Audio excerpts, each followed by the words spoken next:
Le Canada a la pire dette par ménage des pays du G7 et ces risques augmentent avec l'augmentation des taux d'intérêt. Le premier ministre gaspille de l'argent. Il a donné 210 millions de dollars à la Banque d'infrastructure asiatique qui est contrôlée par Beijing et qui est conçue pour construire les infrastructures de l'Empire communiste de la Chine en Asie. On l'a averti il y a 5 ans et maintenant, les dirigeants de cette banque ont dit leur façon de penser. Mais la vraie question est de savoir quand allons-nous ravoir nos 200 millions de dollars? Le très honorable premier ministre. Monsieur le Président, le Canada investit depuis longtemps dans des infrastructures partout dans le monde. Nous savons que cela crée des croissances et des occasions. Ça continue de contribuer à la lutte contre les changements climatiques alors que les gens construisent des infrastructures plus résilientes. Nous faisons partie de banques de développement multilatérales partout dans le monde. Mais comme le chef de l'opposition l'a dit, nous examinons notre participation à la Banque d'infrastructure asiatique et nous allons prendre une décision, la bonne pour les Canadiens. Alors, il défend les 200 millions de dollars qu'il a donnés à une banque. Un des dirigeants a dit « Je n'ai pas trouvé d'avantage tangible pour le Canada ». Cela ne concorde pas avec les valeurs des Canadiens.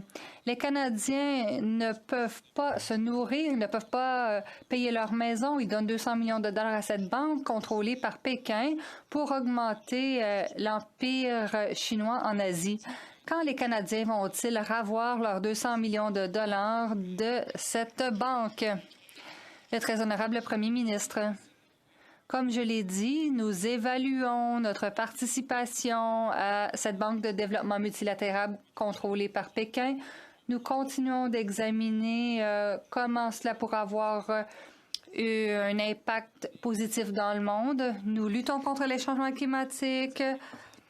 Nous tenons à participer à l'économie mondiale.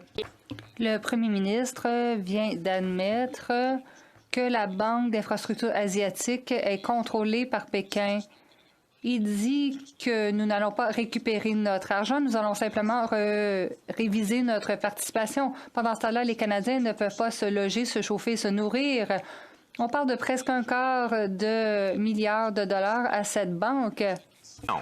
Est-ce que le premier ministre va reprendre notre 200 millions de dollars de cette banque qui, avoue, est contrôlée par Pékin? Le très honorable premier ministre. Monsieur le Président, notre engagement envers la construction d'infrastructures à travers le monde, particulièrement dans les pays du Sud émergents, continue. On est présent pour des investissements, pour des routes, pour des centrales d'énergie et d'autres choses à travers le Sud, et on va continuer de l'être. On est en train, effectivement, de réévaluer notre participation dans cette banque asiatique d'investissement et nous allons partager avec les Canadiens nos conclusions quand on finit cette évaluation.